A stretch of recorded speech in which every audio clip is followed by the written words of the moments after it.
Breaking news on 9 on your side. We begin tonight with breaking news. Parents in Westchester, heads up, bus drivers in the Lakota School District are officially going on strike. So if you live in the district and your child takes the bus, you're going to need to find another way to get them to school in the morning. Now, Peterman Transportation and the Bus Drivers Union are in contract negotiations. Now, bus drivers, though, just rejected a proposed contract. The district says busing will not be available until the issue is resolved. In a statement, the district says, quote, "We are extremely disappointed with this outcome and the impact it will have on our students." So here's what you need to know. Students will not be marked tardy or absent while the drivers are on strike. The district is asking parents to consider carpools and to be patient during drop-offs. We have the district's entire statement. It's on our website, WCPO.com. Now at 11, heartbreak in the City of Love. A French icon goes up in flames. The city of Paris in disbelief as history burns to the ground. The race to save what's left of Notre Dame Cathedral at this hour. The promise to rebuild. Now at 11, a live look from Paris, France, where a new day is about to begin in that city. Firefighters are on the scene of Notre Dame Cathedral at this hour, but you can see the fire is out. And many of you watched the inferno, though, rip through one of the most famous cathedrals in the world. All new at 11, investigators say that fire is under control, and right now they're beginning to assess the damage. Starting to take a look here at some of our first images from inside the cathedral as well. New pictures just into the newsroom here, and fire investigators say the main structure of the cathedral has been saved. The two iconic main towers are also intact. We just learned firefighters saved several historic items from the fire. The mayor of Paris tweeted this picture saying works like the Crown of Thorns are in a safe spot tonight. Investigators believe the cause of the fire is accidental. The cathedral was undergoing renovations, and it's not clear right now if the construction sparked the fire. Tonight, France's president is promising to rebuild Notre Dame, and he will seek international help to do so. Also new tonight, the city of Paris comes together. Thousands lining the streets there outside the cathedral this evening to pray and sing.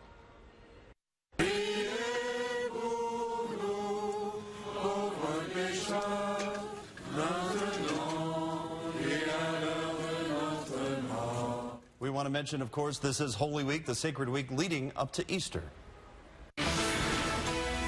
Shocked that here we are seeing this historical structure, this legacy church that had survived 2 world wars, a revolution, and here it is up in flames. New at 11, the dangers of battling church fires. A local firefighter remembers responding to this fire 11 years ago. It destroyed part of St. George's Catholic Church in Clifton.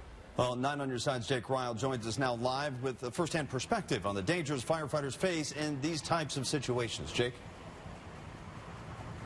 Well, Craig and Tanya, Matt Alter, that Cincinnati firefighter that I spoke with, said that this church at 146 years old is considered to be a legacy church. It's big, it's old, and it has lots of challenges when it comes to fighting fires. A place of reverence or worship for people, and it's literally going up in smoke right before their eyes. Firefighter Matt Alter remembers the February night in 2008 vividly. It was a long night. It was very cold. I remember that. It was a very cold night. Heading down McMillan, and we look up because the very iconic spires, and there we see flames licking from the spires. The spires blew from the burning copper. They're very beautiful. They're very large vaulted ceilings, use dimensional lumber. They're extremely old. All challenges crews have to tackle, but not their top priority. First thing is life safety. Is there anybody in there? Then it's on to saving what's inside. Of looking at what can you save and what can you do and what is just too far gone. For St. George's, the spires were coming down. Fire crews could only initially watch from a distance. The steeple is already destroyed, so we weren't going to save that.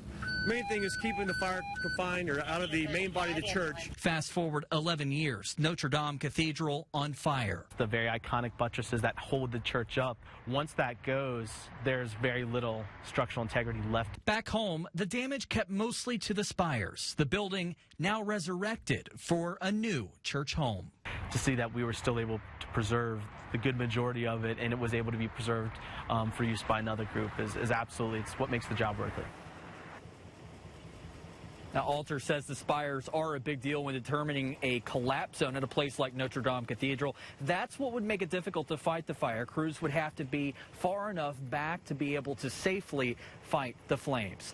For now, reporting live in Clifton, Jake Ryle, 9 on your side. Jake, thank you. And the design of the Notre Dame Cathedral has inspired churches all over the world, including the Cathedral Basilica of the Assumption in Covington. This is video from inside that building. Tonight, we're actually hearing from local faith leaders as well about the impact of this fire overseas. We spoke with Father Jan Schmidt of the Archdiocese of Cincinnati. It is very much an icon of our faith. Everyone knows Notre Dame. I felt like I had been kicked in the gut, literally. I've visited many times. I know the beauty and you know, the place that Notre Dame has in Paris and amongst the French, how important it is, and to see something like this happen is just, it's truly horrible. Father Schmidt tells us he is aware about fire concerns in old churches, and it's something he thinks about often. So I was just in France a week ago. In fact, my son Liam is studying abroad there right now. He was in Paris when the fire started, and he took this video. He told me what it was like watching the cathedral burn from about 200 yards away. I'm seeing a lot of people grasping their mouths. They're in shock. Not as much prayer, but there are people who are concerned because it is such a large tourist trap. And 9 on your side will continue to monitor this developing story overnight. We'll be sure to bring you any new updates during this newscast, and you should look for breaking developments on WCPO.com. We'll have push alerts to your smartphone should you need one. As always, be sure to join us for Good Morning Tri-State. It starts at 4:30. In other news tonight, new at 11, big changes on their way to Cincinnati public high schools. The school board voted tonight to move all high schools to what they call healthy start times, which means they would start no earlier than 8:30 a.m. Half of CPS high schools already do this. The remaining schools will transition either this fall or next, but that decision will ultimately be made by CPS administration.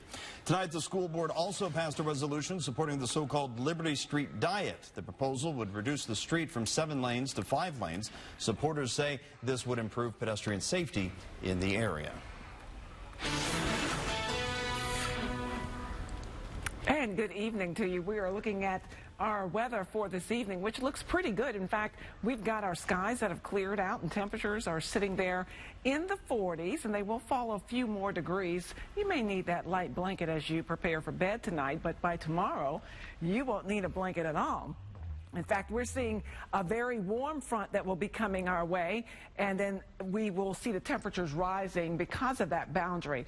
I want to show you this satellite in terms of what our color contours will bring us. You can see the very warm colors there. That means that we're going to warm up pretty good into the mid to upper 70s before this front comes in. That doesn't arrive until late Thursday into Friday. It will bring us some showers and some storms, but until then, we're going to remain pretty dry, and we're going to warm things up. Getting up in the morning, we should be seeing those temperatures that will be in the lower 40s, but we'll get to the 70s pretty quickly. We'll track those timeline for the 70s coming up. All right, Sherry, thanks so much. Now at 11, a 14-year-old Cincinnati boy says he was the victim of a hazing incident while in Franklin with his wrestling team. And tonight, police are asking other team members if they were also hazed during this event. 9 on your side's Kate Flexner has the details of the case. This incident happened and was reported almost a year ago, but it's just coming to light today with the team's coach facing multiple charges. The chief of police in Franklin says this is the only case of hazing resulting in injuries that he remembers in his time with the department. This kid was upset enough to call his parents to say, hey, come get me. It was June of 2018 when the parents of a 14-year-old wrestler from Cincinnati got a call from their son asking to be picked up early. The teen was in Franklin with the Columbus-based Ohio All-Stars wrestling team, which rented out Franklin High School and the Franklin Community Pool for practice. That right there is a first red flag for any parent, is when a kid who's in a sport they love wants to leave practice. When his parents arrived, he told them he was, quote, assaulted as part of a hazing incident by fellow team members. Chief of Police Russ Whitman did not go into detail about the alleged hazing incident or the extent of the 14-year-old's injuries. We don't want to release anything that they may copycat. There may be a copycat victim out there let them come and tell their own story. And if they match, then we know it's genuine and not made up. According to police documents, the team's coach, 58-year-old Bart Friedenberg of Pinkerton, Ohio, was aware of the hazing and did not put a stop to it. He now faces child endangerment and hazing charges. Friedenberg is currently listed as the sports director for Amateur Athletic Union Wrestling in Ohio. We called and emailed the organization to find out how they're responding, but did not hear back. According to his bio, Friedenberg also worked as head wrestling manager at Ohio State University from 1979 to 1982. The chief said he does not believe Friedenberg has a prior history of similar incidents and says he has not yet been arrested. Now police are working with multiple jurisdictions to identify any other potential victims of hazing. The team had members from several states, including Ohio, Indiana, and Pennsylvania. I hope there's not any other victims. I hope this was an isolated incident. But if it's not, then we want to get to the bottom of it and put a stop to it. We have a duty to protect all students, whether they're from Franklin or not. I did speak to Friedenberg and his attorney. Both said they would rather not comment on the case. Tonight, police are continuing to ask possible victims to come forward with their stories. In the newsroom, Kate Flexter, 9 on your side. Drop the gun! Drop the gun! Drop the gun! Coming up, caught on camera, the tense moments after a man points a gun at Northern Kentucky police officers. And spring Black Friday. We're seeing lots of great deals as the temperatures start to warm up.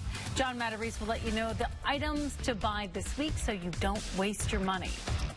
9 on your side at 11 is back right after the break.